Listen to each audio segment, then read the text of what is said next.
ya. Makanya Oke. abis ini sebetulnya kita akan ngobrol sama Ketua Lembaga Perlindungan Anak Kota Mataram, ada Pak Joko Jumadi. Selamat Pak Joko, sore, selamat Pak sore. Joko. Selamat sore, Mbak Selamat Isya, Mbak sore. Bajut. Apa kabarnya, Pak? Semoga baik ya. Alhamdulillah sehat, baik. Alhamdulillah, baik, sehat. alhamdulillah. Pak, kita ini sedang membahas juga mengenai adanya pernikahan dini gitu ya. Iya.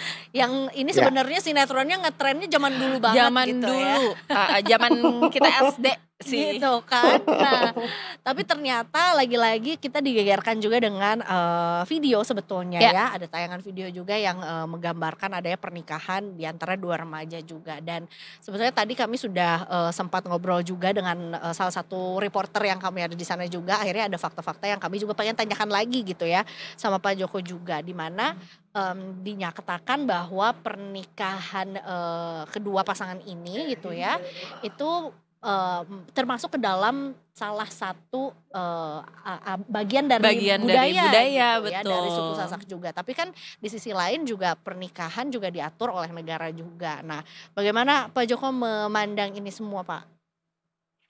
Pertama, saya nggak setuju ya kalau kemudian pernikahan anak itu dianggap sebagai budaya ya. Karena dalam konteks masyarakat Sasak, saya pikir ini bisa menjadi perdebatan yang lebih panjang lagi gitu loh. Karena menurut para budayawan Sasak sebagai dari suku dari Pulau Lombok gitu ya, persyaratan nikah untuk seorang perempuan Sasak itu sangat berat gitu loh. Bahkan bisa dibilang kalau dihitung secara umur, seharusnya seorang perempuan Sasak itu baru bisa menikah di atas umur 20 tahun. Ya, Karena dia harus mampu salah satunya mampu gawe. Mampu gawe itu mampu bekerja. Mampu bekerja itu salah satunya kalau dulu di masyarakat Sasak itu ditandai dengan berapa banyak kain tenun yang bisa dia buat gitu loh. Sekian banyak kain tenun maka dia baru bisa dianggap bahwa dia itu mampu begitu. Nah, jadi syarat pernikahan itu bukan hanya sekedar balik saja gitu loh. Sekedar dia sudah haid, sudah mimpi basah, itu dianggap bahwa dia sudah layak untuk menikah. Enggak, ada banyak hal yang harus diperhatikan untuk seseorang bisa menikah. Syarat menikahnya itu harus jelas begitu. Jadi tidak benar kalau dalam suku Sasak di Lombok bahwa pernikahan anak itu adalah budaya, bukan. Nah, kalau adatnya untuk selarian, untuk tadi proses mengambil dari rumah perempuan kemudian dibawa ke rumah laki-laki, itu baru memang itu budaya Sasak.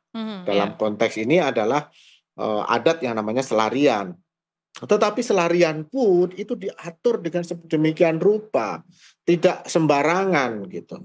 Jadi ketika seseorang perempuan itu mau dilarikan, pertama itu pasti sudah ada kesepakatan antara kedua belah pihak. Jadi tidak ada kemudian selarian diculik begitu ya. Jadi istilahnya yang perempuannya nggak mau terus diambil itu hampir dipastikan itu tidak ada di masyarakat Sasak. Kemudian jadi ngambilnya itu harus dari rumah.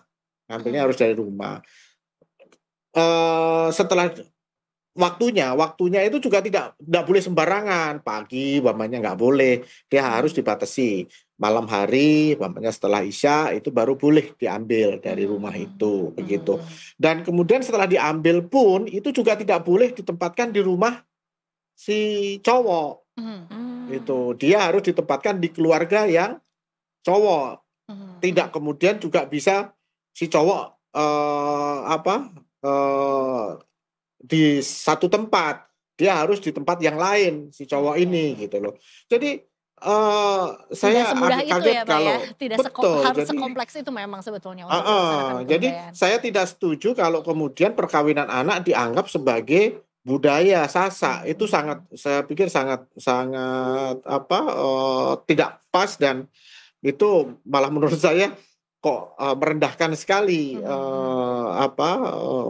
bagi Adat ya. teman-teman di suku Sasak gitu ya. Karena saya tidak pernah melihat itu. Jadi memang nggak ada perkawinan anak dianggap sebagai budaya di teman-teman suku Sasak di Pulau Lombok gitu. Baik, terkait Oke. juga dengan yang terjadi di lapangan, apakah sebetulnya juga temuannya banyak itu pernikahan di usia belia, Pak Joko? Betul.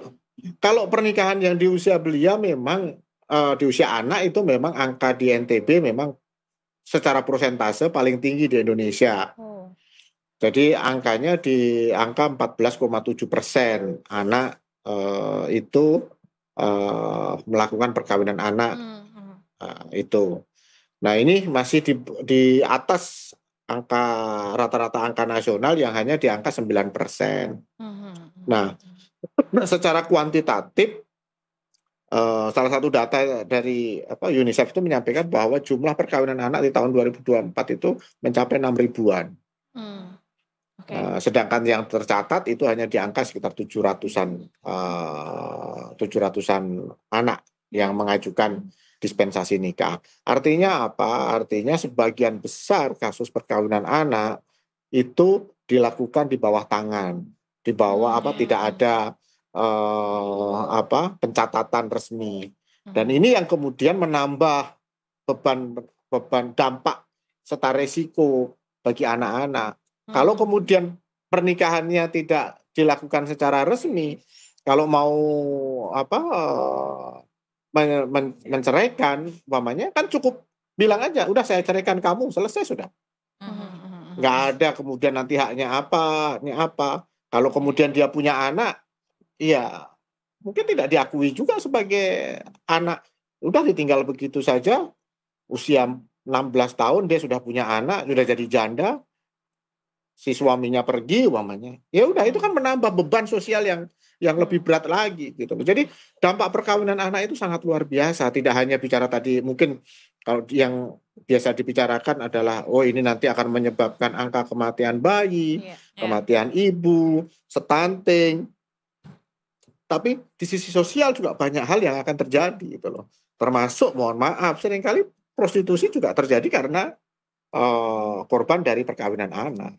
Oke, baik. Kemudian juga kita juga ingin mengetahui apakah sebetulnya ini tuh sah secara agama dan negara gitu. Karena sebetulnya yang atau saya juga belum tahu sih, salah satu syaratnya kalau misalnya mau mengajukan perkawinan kan kita harus ngasih KTP gitu ya. betul. Sementara mereka juga belum punya KTP gitu atau segala macam gitu. Sebetulnya secara status apakah perkawinannya sah atau tidak, Pak?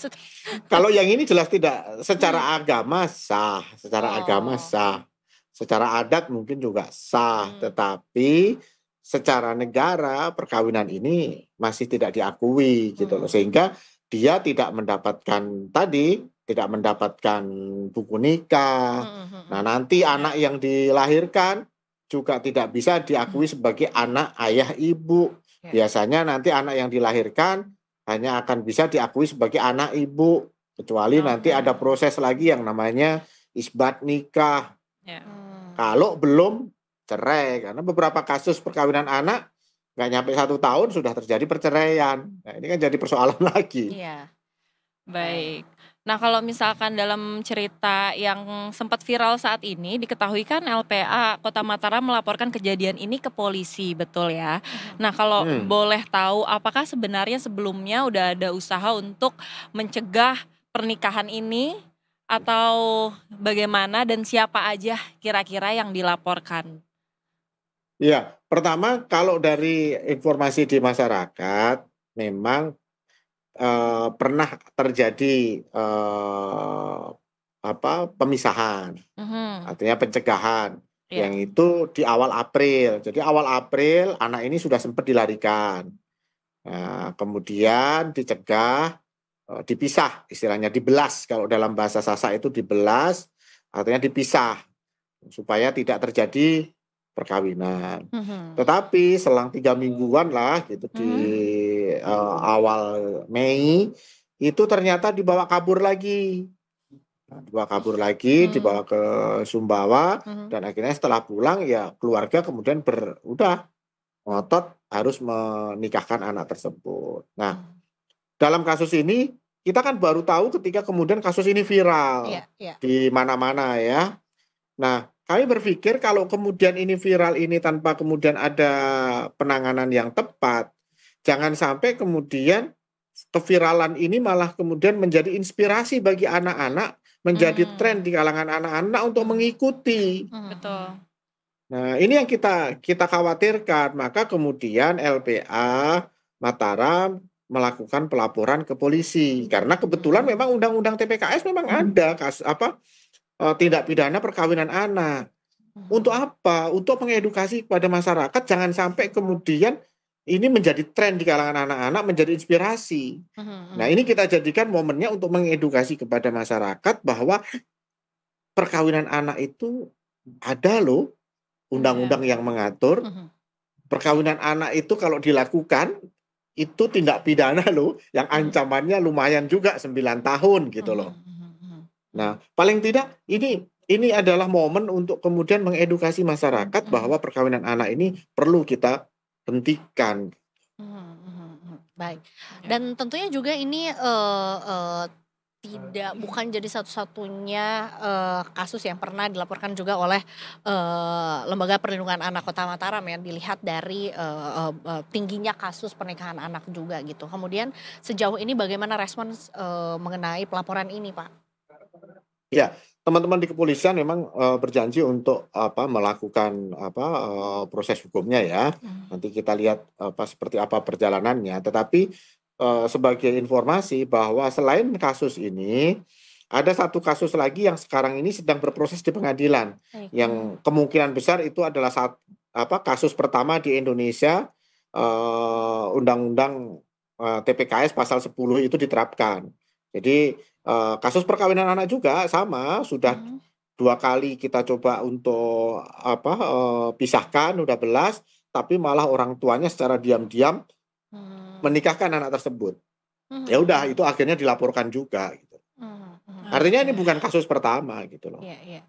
Berarti sebetulnya Pak ini bukan dari, eee, para remaja ini yang ingin, secara sadar ingin Secara sadar, betul ya. dinikahkan aja, tapi juga ada peran orang tua yang memang juga, let's Mendukung. say mendukung atau belum tercerahkan atau belum teredukasi dengan baik bahwa sebetulnya juga pernikahan di usia muda itu memiliki, ancaman atau resiko gitu ya. Resiko ya. Yang tidak hanya ada tindak pidananya aja gitu, tapi tentunya juga untuk kelangsungan atau masa depan anak-anaknya juga ya, Pak, ya? Iya, ini coba perhatikan video yang beredar, Mbak. Mhm. Bagaimana tingkah laku dari si anak perempuan. Mhm. Itu kan menunjukkan bagaimana dia masih sangat Iya. menikmati masa kekanak-kanaknya gitu loh. Dia nggak ada beban, dia seperti bermain-main selayaknya anak-anak usianya dia gitu loh. Mhm. Dia nggak saya kok tidak merasa bahwa dia akan masuki, mahligai rumah tangga. Mhm.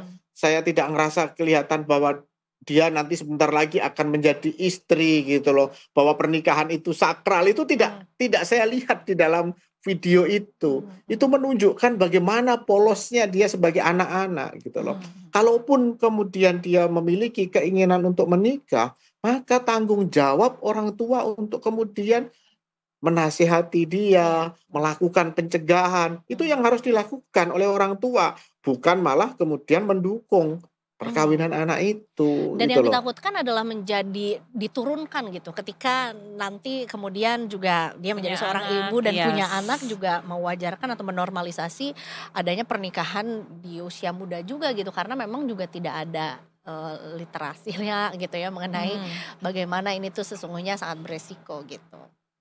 Sepertinya memang ini menurun, artinya ibunya pun Oke. juga dia menikah pada usia anak. Saya menduga dia juga menikah pada usia anak dan akhirnya anaknya juga menikah pada usia anak. Maka apakah kita tidak punya hati untuk kemudian menghentikan semua Iya. mata rantai ini gitu loh. Ya. Maka ini mungkin momen yang tepat untuk semua pihak Ya. introspeksi untuk bagaimana kemudian kita bisa menghentikan praktek-praktek perkawinan anak di Indonesia. Ya. Ya. Bukan hanya di Lombok, karena di daerah lain saya pikir juga angkanya juga cukup tinggi. Gitu. Ya, baik. Ya. Berarti memang juga ada peran pihak lain juga yang memang harus memberikan edukasi dari Betul. berbagai sisi nih ya, nggak Iya, hanya dari iya orang dong. tuanya, nggak hanya dari anaknya saja, tapi juga Dari orang dari tua sisi orang tua juga ya. Betul. Mudah-mudahan juga ya bisa terus ditekan angkanya ya Pak ya, biar tidak terjadi lagi juga, dan mudah-mudahan video itu tidak menjadi inspirasi lagi-lagi ya. Semoga Ya. tidak, malah jadi Betul, pelajaran, nggak betul. mau, kayaknya belum mau, Iya. gitu kan. Masih seru kok kita main TikTok juga Betul. ya.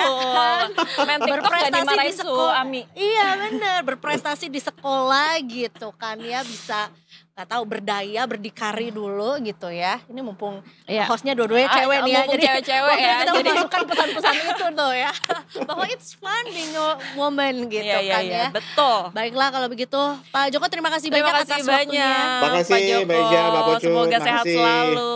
Iya, dan dikawal Amin, terus ya Pak amin. ya, Yes. biar kita Ya. sama-sama bisa memutus mata rantai ini ya. Betul. Selamat sore Pak. Selamat sore, Pak Sore. Joko.